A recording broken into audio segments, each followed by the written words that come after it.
in the childcare industry is so interesting. So for me, I mean, yeah, eventually my mom was able to buy a daycare, and she was the owner. And so that's where a lot of my management and working with the staff and that experience started coming in as an older person with that experience. And and we really consider ourselves like a mom and pop shop. Like we we know every child, right? We're a family going there every day for 12 hours a day, and we know every kid, we know every family.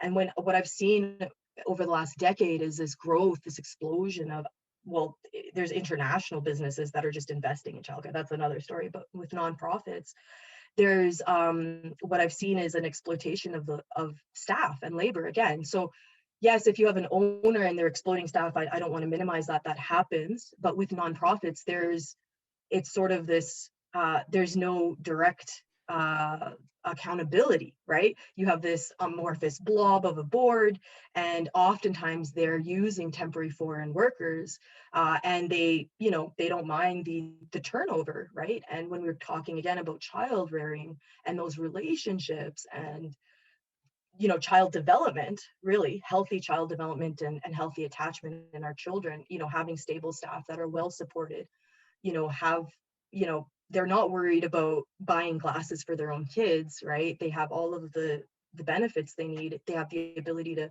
continually go to school and, what I mean, get what they need to be able to do their job in a healthy way and be supported. I mean, I'm not seeing that in the nonprofit sector either. So I think progressive organizers who are working on these campaigns, there are some really deep-seated issues that, we kind of can gloss over, because it's easier to just say, we need universal childcare. Yeah. So does that mean nonprofits? Because nonprofits, who's talking about the labor and protecting the people actually doing this work? And unfortunately, I find that often the people doing the progressive campaigning around this stuff are not, they're well-intentioned parents who are often very educated, and again, maybe they appreciate the staff, but then they're like, well, we pay too much for daycare. And again, that real solidarity is just not there. There's no bridge there.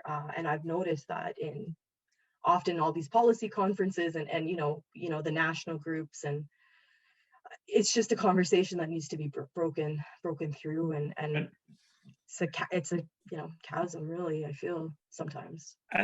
And so this is a whole bunch that you just said, so I'm going to try and recap for the audience, but also just to organize my own thoughts. But so you have the exploitation on the level of a lot of this money is just going straight to landlords, and then you have exploitation on the level of the management worker relationship, but then you also have exploitation on the level of like nonprofits managing sort of scarce resources that they're getting from whatever funding sources they have, whether that's the parents or the government or foundations or whatever it is, and they're managing that, and then they're bringing in temporary foreign workers and burning people out really quickly, whether it's temporary foreign workers or otherwise. They're burning people out with low wages and high workloads in order to maintain whatever service they're mandated to maintain, and then nobody's really accountable because the board is just a bunch of people who are volunteering their time, probably for getting some honorarium.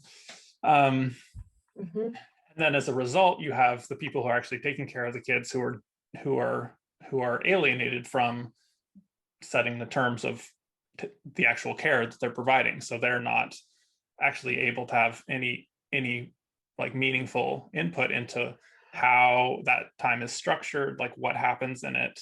And they have expertise, but they're not able to use it. So I guess I wanted to focus on that. I want to talk about all the other things more too, and also how we can sort of move out. But I feel like that's at the very end of that is like, okay, you have kids who are being taken care of by like people who are alienated from their labor, alienated from their employer, alienated from the kids, to a significant degree.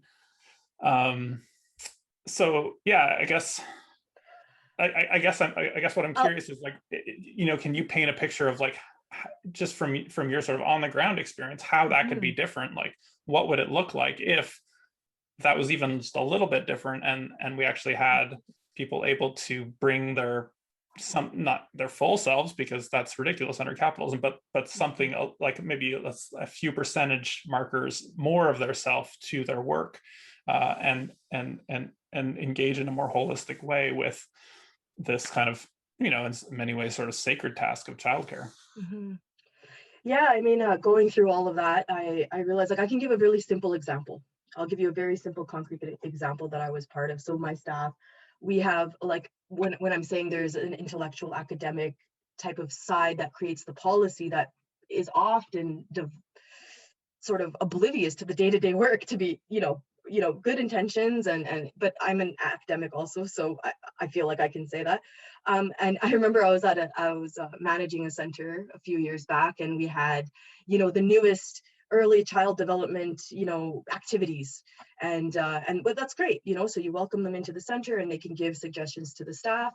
And one of the suggestions was giving a fidget toy to young children, like toddlers, on their mat, so like beads essentially. And immediately my staff, they of course never spoke to these people coming in from the university, because there's a hierarchy there, right? So they came to me and they were like, they can't expect us to give a child something they can choke on during their nap time. Like, do they understand our supervision levels, like our ratio levels, that's like pretty inappropriate, whatever. So I heard a lot from the staff.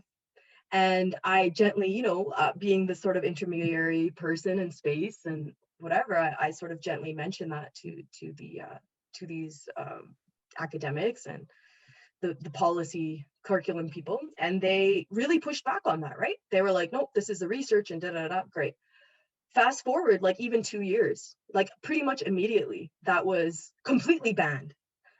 So think about that turnaround, right? You have staff being like, okay, we'll do whatever you say. Like, we want to keep our head down and take care of these kids. And you want us to give us beads, we'll give them beads. Okay, we'll do that, whatever.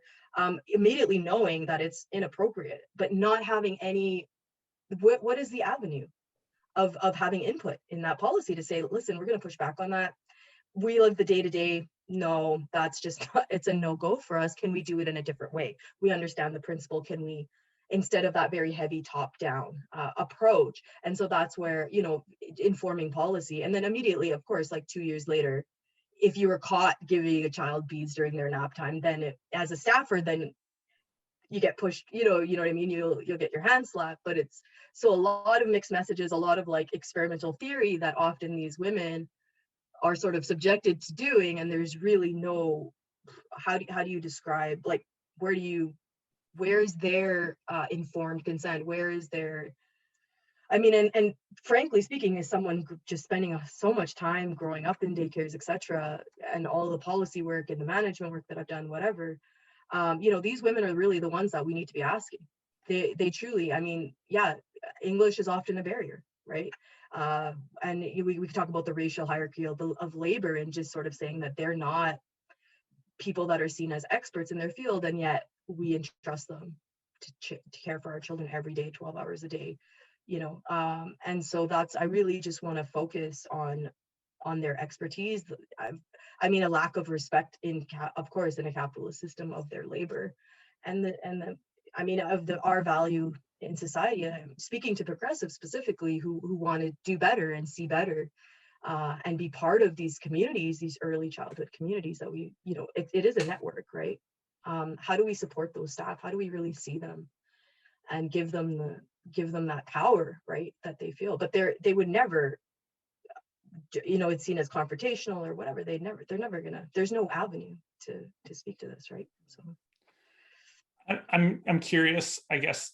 I want to go back up to back toward the material, in a second, but just one more sort of question about the sort of content, I guess. I feel like I think we understand that like inculcation into a capitalist world and subjectivity and way of being in the world and everything starts basically at birth. Like we are like our, yeah. We are sort of taking that in one way or another from birth, and obviously that is extremely powerful in terms of how it narrows the way we see the possibilities of how to do things or how to but I mean, I understand that on an abstract level, but I'm curious if you have any sort of insights about how that happens in a really like concretely, like are there things that you notice as somebody who's worked in childcare and early childhood education? You know, what are the sort of concrete lessons that kids are being sort of taught about how to be in capitalism? I mean, every day, right? You see it. And you put a group of toddlers or preschoolers together, and you'll be amazed, specifically over food, right? When you have a bunch of 3-year-olds or 2.5-year-olds eating together, and when they're chit chatting, so much of that comes through. And I mean, one of the examples, just off the cuff, I could sort of, it's, tangentially maybe related, but we had children. I mean, oftentimes a lot of childcare staff and immigrants like speak more than English, more than one language. But in a childcare center, we don't, staff don't bring their anything into the space, right? That's essentially deemed inappropriate, I would say, I think, which is it's a huge loss that I feel that we have, right? And we could get into that. But I remember one time there were, these kids, 3 kids who were sitting and having lunch together, and they're drinking water. And 2 of them were from immigrant families. So these 2 little girls spoke 2 different languages, English and then their second language. And then we had one little boy who was unilingual, was not exposed to any other languages. And so they're sitting and having water together and having their snack together and chit-chatting. And these 2 little girls started discussing their second language. So one was saying, "Oh, this is how we say water in my language." And the other girl is like, "Oh, that's really interesting. This is how I say water in my language." And they're chit-chatting. And this child, the unilingual child, pretty much had a complete meltdown. Right? He was like, "Water is water is water. There is no, like, stop saying." And I mean, for me, just thinking that what we're really teaching when we, for example, promote this really unilingual, extremely categorized, policy-driven childcare space, and we ask the staff to leave their any holistic sense of being at the door, we have children like that who have complete meltdowns when they realize that water has more than one name. So I'm thinking about that child at 2.5, 3, 4 years old. And if he's already decided, and the authority with which he spoke, right? Water is water is water. Like, stop talking about your second language. Done, right? Extremely, assertive and aggressive, really. And I'm just, again, thinking about, where does that come from? That fear of the other.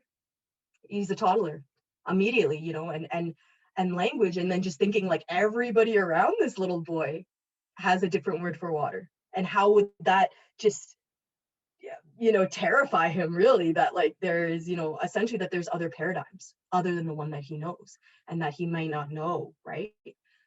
And so what are the messages he's receiving? What are the messages that he's receiving? That English is it, right? And very assertively sort of saying, you're not allowed to speak about that. And I think that is part of these spaces, right? That